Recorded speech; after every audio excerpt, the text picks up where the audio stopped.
STEM Solutions. Discover yourself. Hello human aliens, welcome back to STEM Solutions. Today we are going to learn about Venn diagram and flight envelope of the subject aircraft structures. So let's get started.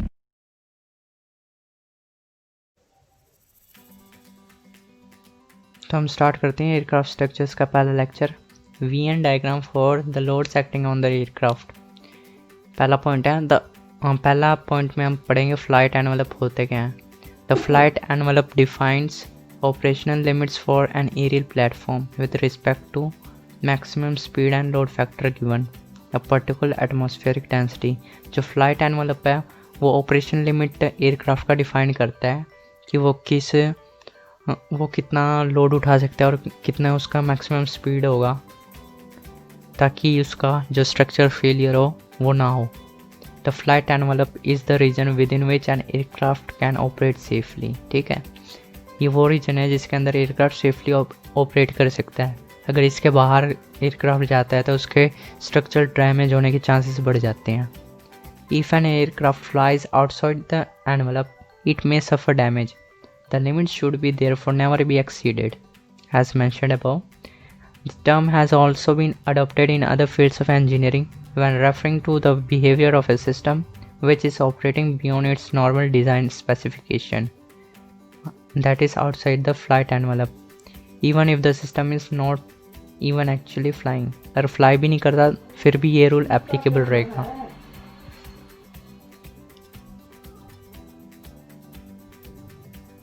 Visual representation, there are several types of aircraft flight envelope diagram. हर एक aircraft के लिए अलग अलग flight diagram envelope होता है और सबके लिए वीएन डायग्राम जो लो डायग्राम होता है वो अलग अलग होता है।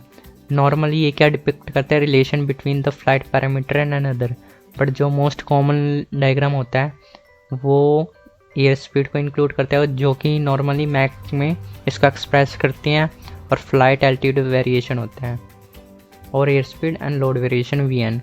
The second diagram is the most important and common plot used as it solves structural load limits as a function of air speed।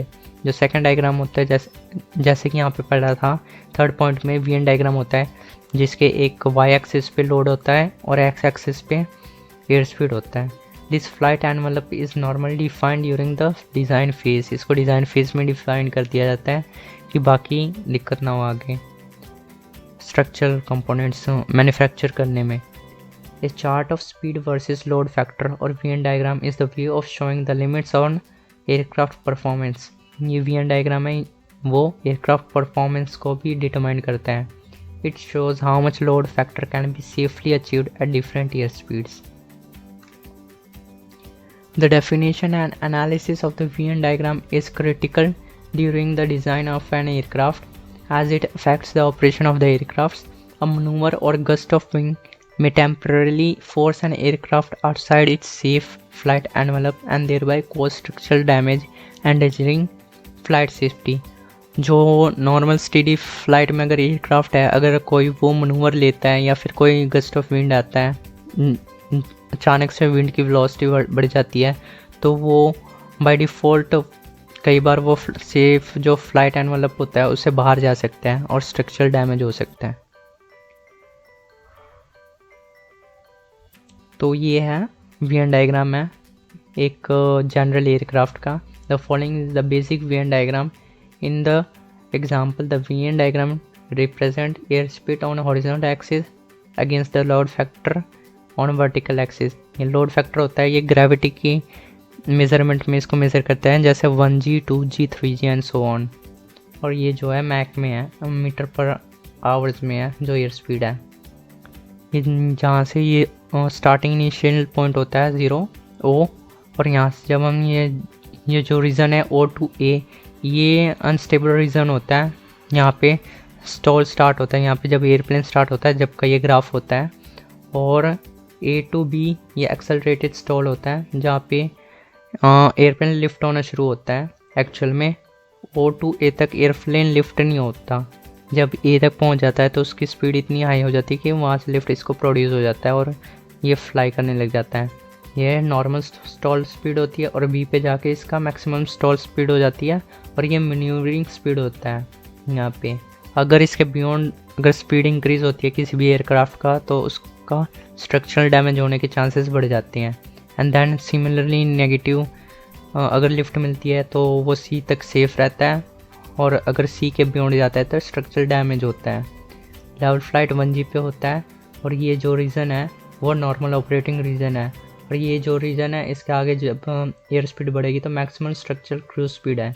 इसके आगे अगर जाएगा एयरक्राफ्ट क्वेश्चन रेंज है और बियॉन्ड दिस ये है नॉर्मल एक्सीड स्पीड और अगर इसके भी बियॉन्ड जाता है तो 100% स्ट्रक्चरल फेलियर हो जाएगा उस एयरक्राफ्ट का।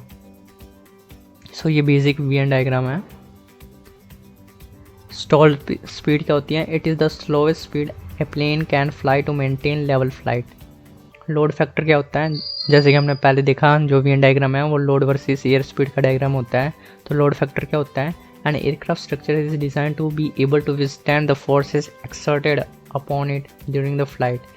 जो एयरक्राफ्ट का स्ट्रक्चर होता है वो ऐसे डिज़ाइन किया जाता है कि उसके ऊपर जो भी फोर्सेस अप्लाई होएंगी जब वो फ्लाई अप करेगा तो वो उस फोर्सेस को विथस्टैंड कर सके। So together this forces are calculated as the load factor. Together ये जो भी सारी फोर्सेस जो भी नॉर्मल या शेयर फोर्सेस या जो भी मोमेंट इसके ऊपर लगेंगे वो सारे calculate as a load factor होंगे and may vary depending upon the phase of flight. और ये वेरी करते रहेंगे फेज ऑफ फ्लाइट के। The load factor is defined as the relationship between lift and weight of the aircraft. Load factor क्या होता है? L divided by W. L lift हो गया और डब्ल्यू वेट हो गया। The load factor is equal to 1 when the aircraft is static on the ground with only gravity acting on it. The load factor can therefore be defined as multiple of gravitational acceleration g. अभी कुछ एक features हैं VN diagram के वो देखते हैं। Salient features of VN diagram जैसे कि हमने पहले देखा था the normal stall speed point A, जैसे कि ये जो पॉइंट ए है ये नॉर्मल स्टॉल स्पीड है। Is defined by the aerodynamic characteristics of the platform. In the example about the aircraft is capable of developing 1G at 62 metre per hour which is the wing level and stall speed of the aircraft. जो ये example है इसके अंदर हम यहाँ से approximate calculate कर सकते हैं कि जो नॉर्मल स्टॉल स्पीड है वो 62 मीटर पर आवर के आसपास है। बी पॉइंट है the intersection of positive limit of the load factor and the line of maximum lift. ये पॉइंट पी है। ये जो पॉइंट पी है ये मैक्सिमम लिफ्ट का ये जो पॉइंट है और लोड फैक्टर का यहाँ पे जो इंटरसेक्ट होता है ये पॉइंट बी के बारे में है। वो क्या करता है? Defines the maximum air speed that allows full manoeuvrability. This point is called the manoeuvre speed और corner speed. At lower speeds the structure can not be over stressed as it will stall before reaching the limit load factor. At the manoeuvre air speed the aircraft limits load factor will be reached at the lowest possible air speed. At higher speeds, possible structural damage may be caused as discussed earlier. In the diagram above, the maneuvering speed is reached in 4.4 G at 137 metre per hour. यहाँ पे maximum speed पहुँच रही है वो यहीं पे पहुँच रही है 4.4 G अप्रॉक्सीमेटली अगर हम यहाँ से मेज़र करते हैं और इसकी स्पीड 120 प्लस जा रही है जैसे कि हमने अभी पढ़ा 137 metre per hour. C point at the intersection of negative limit factor and the line of maximum lift capability. Point C defines the maximum airspeed that allows full maneuverability in a negative lift situation. ये जो point C है ये negative lift देता है। As the graph shows, air speeds greater than point speed provides sufficient negative lift to damage the structure. और D point थोड़ा सा important है। The airspeed necessary to produce a given negative load factor is higher than that to produce the positive load factor. जो air speed हमें negative load factor को लाने में चाहिए वो ज़्यादा चाहिए as compare to positive load factor. To ensure structural safety a maximum structural cruise speed should be defined. It is normally defined as a reference point for every aircraft. सभी aircraft के लिए एक definite structural cruise speed defined होना चाहिए जो कि हमारे पहले एग्जांपल में जो हमने पहले पढ़ा अभी कुछ एक देर पहले उसमें 180 मीटर पर रहा था। Additionally, the diagram defines the never exceed speed or driving speed. This is the maximum speed, normally 1.25 cruise speed before the aircraft enters the region the structural failure is possible. ये दोबारा से पढ़ देते हैं. To ensure structural safety, a maximum structural cruise speed should be defined. ये defined होना चाहिए. It is normally defined as the reference point for every aircraft. और ये उसकी स्पीड थी जो हमने देखा अभी. Additionally, the diagram defines the never exceed speed. ये भी हमें वहाँ पे देखने को मिलता है. Never exceed speed और the driving speed. This is maximum speed, normally 1.25 of the cruise speed before the aircraft enters the region where the structure failure is possible. वो ये वाला रीजन है स्ट्रक्चर फेलियर जो में नेवर एक्सीड स्पीड है.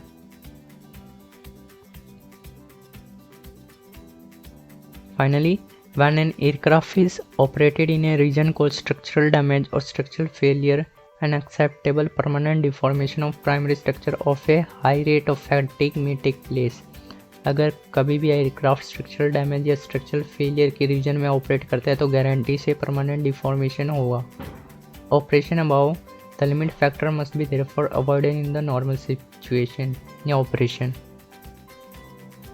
एक बार दोबारा से देख लेते हैं, रिवाइज कर लेते हैं वी एन डायग्राम का. ये वापस से वही वी एन डायग्राम है पर इसमें थोड़ा सा हम कुछ एक इक्वेशंस लेके एक्सप्लेन करेंगे इस चीज़ को. ये वही है, जो हॉरिजॉन्टल एक्सिस होगी वो एयर स्पीड होगी और जो वर्टिकल एक्सिस है ये लोड फैक्टर है. So the load factor N has already been defined as the ratio of lift and weight. जो हमने लोड फैक्टर अभी पढ़ा था वो लिफ्ट टू वेट का रेशियो होता है. In a level flight n equals to 1 as discussed. However, the value of n during a maneuver is greater than 1. जो n की वैल्यू होगी मनूवर के टाइम में वो 1 से ग्रेटर हो जाएगी. Hence the structure of the airplanes must be designed to withstand the permissible load factor. That is why जो भी एयरक्राफ्ट होगा उसको इस तरीके से डिज़ाइन किया जाना चाहिए कि वो ये जो लोड फैक्टर होगा उसको बियर कर सके. When an airplane encounters a gust or velocity VGU, ये जो गस्ट वेलोसिटी है VGU यहाँ पे हमने मेंशन कर रखा है. ये जो गस्ट वेलोसिटी है ये वाली 4.6 है और यहाँ पे VGU 9.1 है क्योंकि अलग अलग एल्टीट्यूड पे अलग अलग गस्ट वेलोसिटी होगी.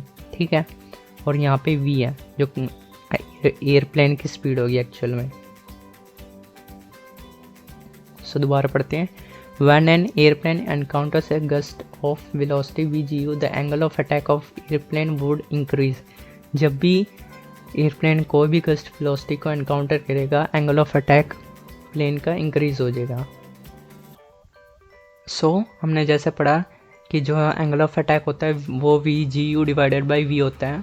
Therefore, the increase in angle of attack would increase the lift by change in L. अगर एंगल ऑफ अटैक इंक्रीज़ होगा तो लिफ्ट भी इंक्रीज़ होगा. ठीक है, दोबारा से समझते हैं. जब गस्ट ऑफ विंग पड़ेगा एयरप्लेन पे तो एंगल ऑफ अटैक इंक्रीज़ होगा. अगर एंगल ऑफ अटैक इंक्रीज़ होगा तो लिफ्ट भी इंक्रीज़ होगा. जो लिफ्ट का फॉर्मूला होता है वो ये होता है half rho V square SCL. जो SCL है वो लिफ्ट कोफिशिएंट है. यहाँ पे अल्फ़ा फुट में सफिक्स डाल देंगे और change in alpha equal to, इसको जब हम यहाँ पे चेंज इन अल्फ़ा की वैल्यू रखेंगे तो VGU डिवाइडेड बाई V हो जाएगा. यहाँ से V2 V स्क्वायर का एक वीक कैंसल आउट हो जाएगा. तो फाइनली हमें मिलेगा half rho V SCL VGU. ठीक है, और जैसे कि हमने पहले देखा जो लोड का फॉर्मूला होता है change in L divided by W. तो चेंज इन L हमारे पास ये है इक्वेशन 33. इक्वेशन 33 को जब हम W से डिवाइड करेंगे तो हमारे पास फाइनली लोड फैक्टर आ जाएगा ये वाला rho half rho V SCL alpha VGU divided by W. From equation 33 and 34 change in L increases with GU. Further for a given VGU the values of change in L and change in N increases with flight velocity. An airplane must be designed to withstand the gust loads too. तो airplane को इस तरीके से भी design किया जाना चाहिए कि जो गस्ट विंड उसके ऊपर आएंगी उसको भी सह सकें. The load factors due to manoeuvre and gust are indicated by the diagram called VN load factor diagram. और V N diagram, velocity load factor diagram और वी एन डायग्राम, ठीक है। और जो हमने पहले देखा इस ग्राफ में जो कर्व्स ओ आई ए और ओ एच जी है, यहाँ पे ये जो कर्व है ओ आई ए एंड जो नेगेटिव कर्व है O H G are produced by an airplane is given by L equal to half rho v square SCL. It should be noted that जो lift coefficient होना चाहिए वो CL से equal to होना चाहिए, छोटा होना चाहिए। एट स्टॉलिंग स्पीड VS, जो VS स्टॉलिंग स्पीड है वो लिफ्ट इक्वल टू वेट होना चाहिए एन इक्वल टू 1।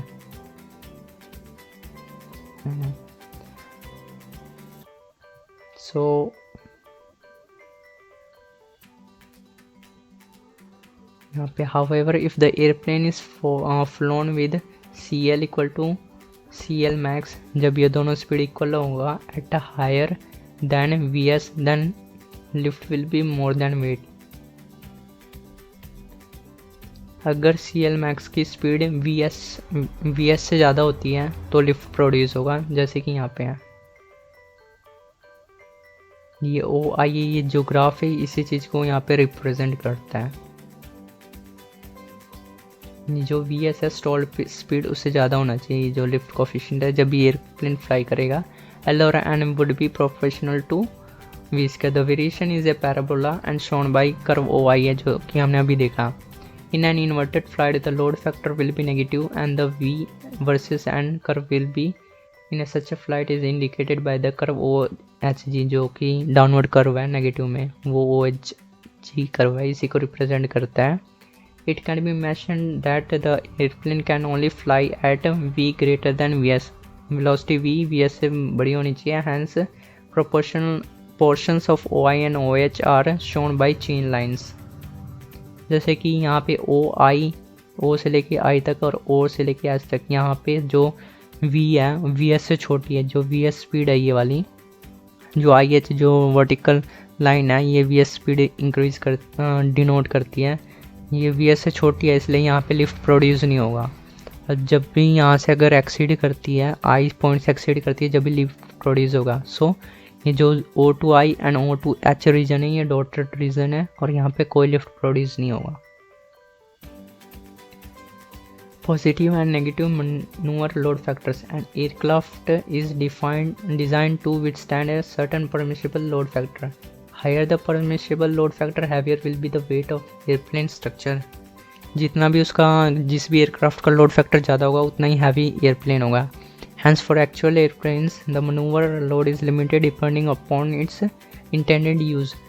तो जो नॉर्मल एयरप्लेन्स होते हैं वो यूज़ के अकॉर्डिंग उसके लोड फैक्टर डिफाइन की जाती हैं और मैन्युफैक्चर होता है एयरक्राफ्ट। ये limit load is obtained by multiplying the limit load factor with weight. जो लिमिट लोड है वो limit load factor into wait करके कैलकुलेट होता है। The aircraft structure is designed so that it can withstand the load without yielding. The ultimate load factor in aeronautic practice is 1.5 times the limit load factor, ठीक है। The ultimate load is obtained by multiplying ultimate load factor with the weight. जो ultimate load factor वो से calculate होगा ultimate load factor into weight। The airplane structure is designed so that it can withstand the ultimate limit without failing, though there may be permanent damage to the structure। और कुछ एक example दे लेते हैं load factor के क्या कुछ होने चाहिए नॉर्मल और एविएशन एयरपोर्ट्स के एयरक्राफ्ट्स के। ये टाइप ऑफ एयरप्लेन है, ये नेगेटिव लोड है और ये पॉजिटिव लोड है और ये नेगेटिव है। तो जो जनरल एविएशन होते हैं जो नॉन एरोबैटिक होते हैं उनके लिए लोड फैक्टर जो पॉजिटिव लोड फैक्टर होता है वो 2.5 to 2.8 होता है नॉर्मली और नेगेटिव लोड फैक्टर -1 होता है। सिमिलरली फॉर ट्रांसपोर्ट जो कमर्शियल एयरप्लेन्स होते हैं या एयरक्राफ्ट होते हैं उनके लिए 3 to 4 होता है लिमिट लोड फैक्टर की इन पॉजिटिव सेंस और नेगेटिव के लिए -1 अगेन। जो फाइटर एयरक्राफ्ट होती हैं उनके लिए 6 to 9 लोड फैक्टर होता है और -3 नेगेटिव लोड फैक्टर होता है। So that is for today. Thanks for watching. Hit the subscribe button for 360-degree experience. Like and share with your friends and family. Don't forget to hit the subscribe button. Thank you.